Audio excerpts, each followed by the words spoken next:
और रवि की 7 साल की बेटी माया रहती थी। ठंड का मौसम था, जोरों से ठंडा पवन चल रहा था। इस बार की सर्दी ने जान मुश्किल कर दी है। चूल्हा जलाने तक में मुश्किल हो रही है। न लकड़ी बची है और न खाने का सामान।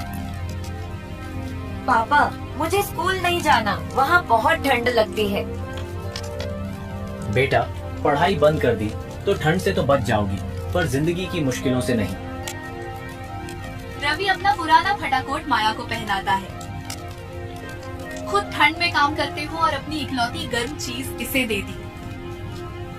मेरी मेहनत ही मेरी गर्मी है। माया स्कूल जाने के लिए तैयार होती है। रवि और सीमा उससे विदा करते हैं।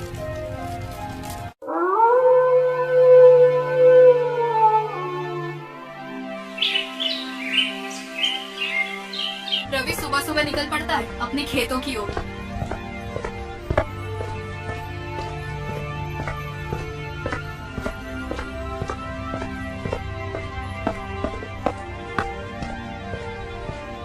वहाँ पर उसका समझदार दोस्त रामू मिलता है। दोनों बातें करते हैं। रवि, ये ठंड जान लेने पर तुली है। ईंटें उठाने में हाथ सुन्न हो रहे हैं। सुन्न हाथों से कमाया 1 रुपया भी पेट की भूख मिटा सकता है।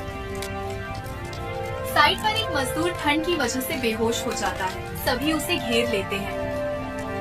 अगर यही हाल रहा तो इस ठंड में कोई भी नहीं बचेगा। लेकिन क्या करें, पेट भरने के लिए काम तो करना ही पड़ेगा।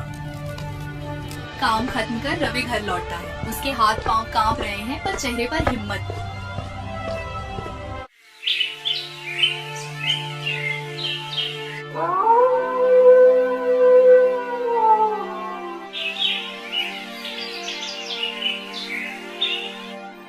ठंड दिन ब दिन बढ़ती जा रही थी।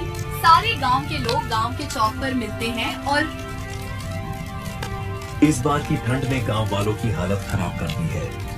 बूढ़ी अम्मा कल रात ठंड से गुजर गई। हमारे पास न लकड़ी है और न गर्म कपड़े। इस ठंड में जीना मुश्किल हो गया है। अगर हम सब मिलकर लकड़ी और सामान इकट्ठा करें तो ठंड से लड़ सकते हैं।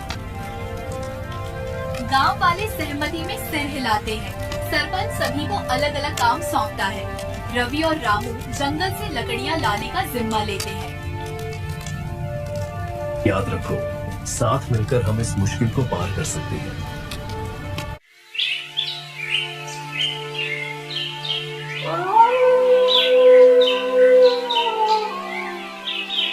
रात का वक्त था। रवि और रामू जंगल की ओर निकल पड़ते हैं।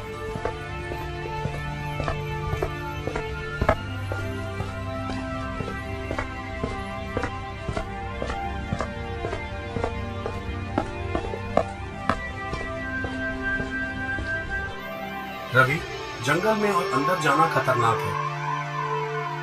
अगर हम डर गए तो गांव वाले ठंड से मर जाएंगे। लकड़ियां काटते हैं। अचानक झाड़ियों में कुछ हरकत होती है। ये क्या था? शायद कोई जंगली जानवर, पर डरने का वक्त नहीं है। दोनों तेजी से लकड़ियां इकट्ठा करते हैं। ठंड और डर के बावजूद वे अपनी जिम्मेदारी निभाते हैं। रवि जंगल से लकड़ी काटकर घर वापस जाने लगता है।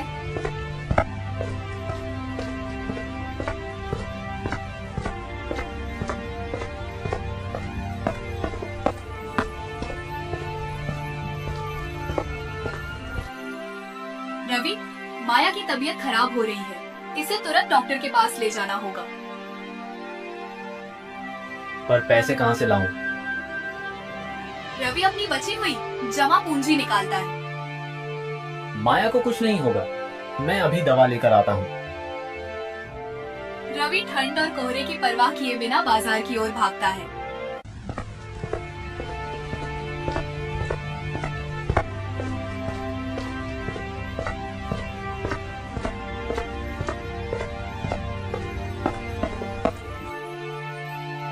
वह दवाइयों की दुकान पर पहुंचता है। दुकान के मालिक से बात करता है। मेरी बेटी की जान खतरे में है। जो पैसे हैं उसे दवा दे दो। चिंता मत करो, मैं मदद करूंगा। रवि दवाइयाँ लेकर वापस घर की ओर भागता है। ठंड से कांपते हुए वह गिरते पड़ते घर पहुंचता है।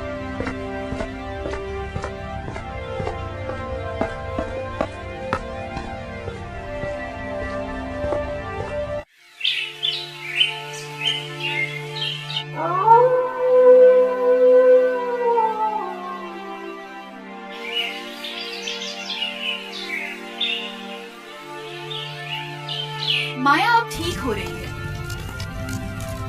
मेहनत और विश्वास कभी हारने नहीं देते। गांव वाले रवि के घर आते हैं और उसका धन्यवाद करते हैं। रवि, तुम्हारी हिम्मत ने हमें ठंड से बचा लिया। ये हमारी एकता की जीत है।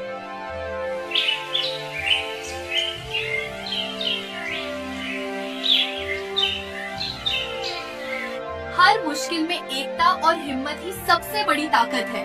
अगली मजेदार कहानी के लिए इस चैनल को सब्सक्राइब करना न भूलें।